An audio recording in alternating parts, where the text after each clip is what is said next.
Facial artery. Beginning of facial artery at conva of echioid bone. Termination of facial artery continue as angular artery near the angle of mandible. The facial artery is the chief artery of the face. It is a branch of the external carotid artery given off in the carotid triangle just above the level of the tip of the greater conva of the echioid bone.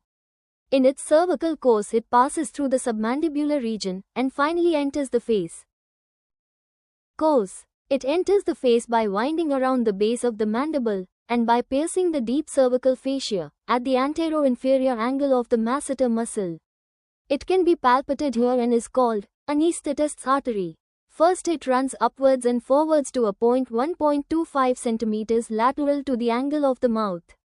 Then it ascends by the side of the nose up to the medial angle of the eye, where it terminates by supplying the lacrimal sac, and by anastomosing with the dorsal nasal branch of the ophthalmic artery. Branches. Anterior branches. Name, location and supply. Supply. Inferior labial, lower lip, superior labial, upper lip and the antero-inferior part of nasal septum. Lateral nasal, ala and dorsum of the nose. The posterior branches are small and unnamed. Anastomosis. The large anterior branches anastomose with similar branches of the opposite side and with the mental artery.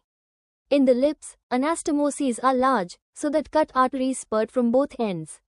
Small posterior branches anastomose with the transverse facial and infraorbital arteries.